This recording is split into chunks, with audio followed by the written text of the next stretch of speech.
So Japan is at this major digital crossroads. The nation is facing a relentless, accelerating wave of cyber attacks. And today, we're going to dig into not just the threat, but how it's starting to fight back. All right, let's just jump right in. I want to start with a number. Just one number that really sets the stage for, well, everything we're about to talk about. 13 seconds. Think about that pace for a second. Every 13 seconds, some device connected to the internet in Japan gets pinged by something malicious. This isn't a rare thing. It's this constant, relentless barrage hammering the country's entire digital backbone. And this isn't just some background static. It's a huge national security issue. And to really get how serious this is, you've got to hear this incredibly frank admission, and it's coming straight from the top. So what's the view from the top? How does Japan's leadership really see this whole situation? Well, it turns out they're refreshingly honest about it. They know they're playing catch-up. Meet Yoichi Iida. He's Japan's new National Cyber Director, and his take on this is, well, it's absolutely crucial for understanding the sheer scale of this challenge. And, believe me, he is not pulling any punches. I mean, the frankness here is just, wow. He says, we have our intention to improve our capability, but it's just started.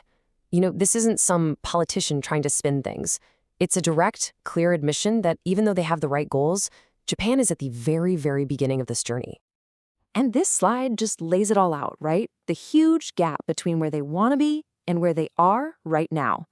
On one hand, the goal, the ambition, is to get on the same level as the US and Europe. But the reality? They're openly admitting they're lagging behind their Western allies. And that admission really sets the stage for everything else. So what does this vulnerability actually look like in the real world? Because this isn't just theory, right? It is hitting major Japanese companies, and it's hitting them hard. We're seeing this string of really high-profile breaches that have made one thing crystal clear. Nobody is immune. No company is too big or too famous to be a target.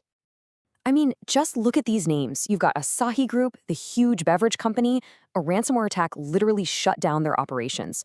Or Askell Corp, a big e-commerce platform, completely disrupted. And even Nikkei, the financial news giant, got hit with a virus that might have exposed sensitive data.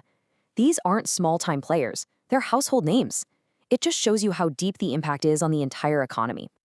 Now, you might think, okay, this is probably a problem for smaller companies that don't have the resources. And you'd be right. They are the most exposed. But get this. Director Iida says he wouldn't be surprised at all to find major security holes in the big corporations, too. The threat is pretty much everywhere. Okay, so faced with this pretty bleak picture, Japan isn't just sitting back. They are starting to fight back. They're building up a national defense and launching what you could call a digital counterattack. And their response? It's this really interesting three-part strategy. First, you've got new leadership. That's Director Iida pulling all the strings. Then, and this is a big one, new laws. And finally, shoring up new alliances with international partners. Okay, let's zoom in on this new law because it's a real game changer. It's called active cyber defense. And this is a huge shift in thinking. It's basically moving from just putting up a shield to, well, being able to punch back. It gives authorities the power to go after the source of an attack and to call out the attackers, hoping to stop them from trying again. And it's super important to get this. These attacks aren't just random. We're talking about state-linked campaigns that are getting more and more intense, with fingers pointing at places like China, Russia, and North Korea. So what are they doing? They're teaming up with allies, putting out joint warnings against specific groups, like this one they're calling Salt Typhoon. But, and here's the real kicker, even with all these new laws, all these powerful alliances, Japan's biggest weakness, it might not be technical at all. Because according to Director Iida, the #1 challenge, it's people. It's about getting the skilled experts you need, both in government and in the private sector. It all comes down to what some people call the human firewall. And just look at this chart. It tells the whole story, doesn't it? The gap in skilled experts just dwarfs everything else. More than not enough tech, more than old laws. That human element, that's the real mountain they have to climb. And this is where it gets kind of ironic, right? On one side, you have these super sophisticated state-sponsored hacking groups targeting, critical national infrastructure. And on the other, the fix can be ridiculously simple. We're talking basic security hygiene, like using multi-factor authentication.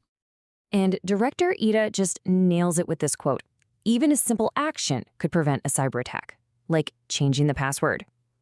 It's just such a powerful reminder that all the fancy tech in the world is only half the battle. The other half, well, that's on us. And that really leaves us with the big question for Japan, and honestly for all of us. In this global race for cybersecurity, can our human habits, our awareness, ever really keep up with threats that move at the speed of light? Something to think about.